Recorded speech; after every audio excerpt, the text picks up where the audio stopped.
Hello there, I'm joined by Richard Cope, who's Senior Trend Consultant for Mintel. Um, Hello, Hi. Richard, how are you? First of all, I'd just like to ask you about obviously the cost of living crisis is had a lot of impact on many consumers. So given that sort of food affordability issue, do you see sustainability sort of moving down the rung in terms of priority for consumers when they're looking at food and drink options? I don't think it's actually gone down because it's never been a main priority. Our research has always shown that people prioritize value, brand quality, and then sustainability comes in as a differentiator around the fifth point. So it's not been, I wouldn't really argue it's been deprioritized. You are seeing people place a little bit more emphasis on quality, brand familiarity, and things like that. Yes. I would actually argue that with the cost of living crisis, it's actually opening up an opportunity for more responsible, more sustainable products because people are going to be looking for things which can be sustainably sourced, which are more efficient and can be affordable in the long term. So it's going to generate a need for those more affordable, sustainable long-term products.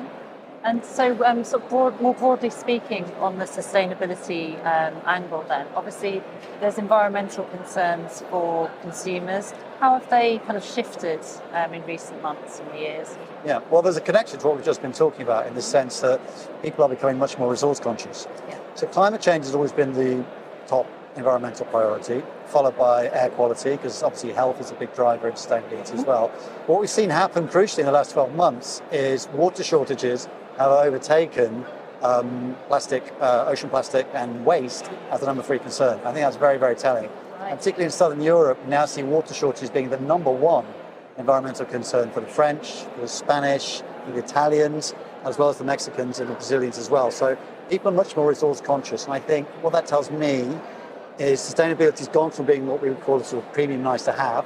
It's now an issue which is impacting on people's health. It's impacting on their ability to afford certain foods, and they're being hit directly by shortages in supply chains. So it's less about emotive issues around ocean plastic and damages to the environment. People are now prioritizing things which they can see happening outside their window, things which are impacting on their health and on their spending power. Amazing. Yeah. So in terms of, obviously there's so many advancements in the food industry at the moment, and food tech ingredients specifically, wildly exciting stuff going on. What's your kind of view on that in terms of how consumers are kind of accepting, how accepting are they of them, how likely to adopt them are they?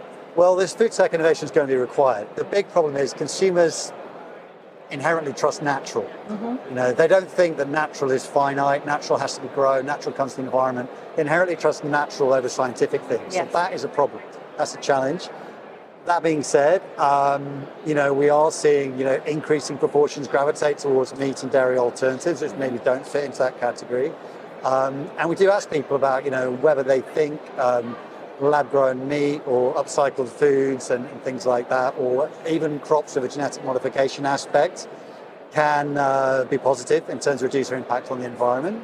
Consumers are accepting of those, but basically there is a sort of priority sort of level. They're much more accepting of upcycled food, upcycled ingredients than they are of things like lab-grown foods, than they are of things like genetically modified ingredients. But, I'd say like strong minorities, in the survey we do, it can be upward of 40% of people do think genetically modified ingredients, which can be more resistant to drought things, are something we should be looking at. And similar proportions are open to sort of lab-grown alternatives as well. So we need to get over that hurdle of people inherently distrusting scientific approaches and trusting natural. But, if we sell it in for its superior health benefits maybe, or its affordability, that's what we need to do to make that really resonate. Absolutely. And do you think there's a sort of generational divide, in that respect as well? There is a generational divide. It's interesting because the big cliche is that, the younger you go, the more engaged people are with sustainability. I think that's definitely true in food. You do get higher proportions of young consumers embracing dairy alternatives or meat alternatives or going vegetarian or vegan. But we shouldn't kid ourselves. The proportions of people who are vegan is not going anywhere. It's about 1%, and it's really not developing much. It's all about reducing and changing behavior on a weekly basis and sort of reducing meat and dairy consumption. The reality is beyond food and drink, the people who can be most impactful are probably their parents in terms of changing home energy utilities, or changing transport behaviours, or changing where your money's invested.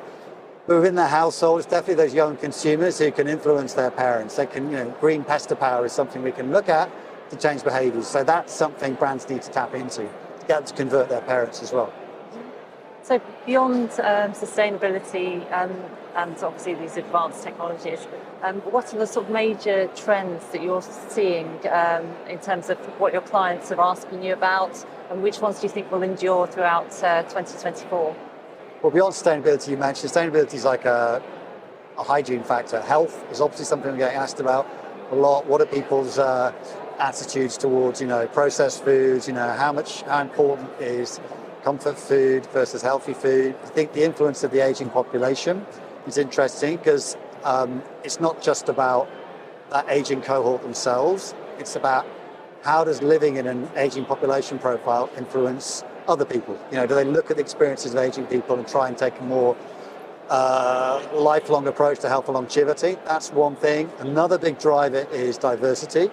With that aging population, I don't care what any politician tells you, we're going to get more migration.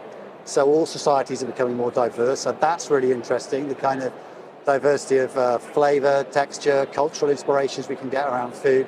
That's a big thing we're looking at, because that's going to affect millions of people as well. So I'd say, they're the things we're sort of seeing a lot of questions about from our clients, and we're doing a lot of research around. Fantastic, fascinating stuff. Look forward to seeing what 2024 brings. Thank you. Thank you for your time. Cheers.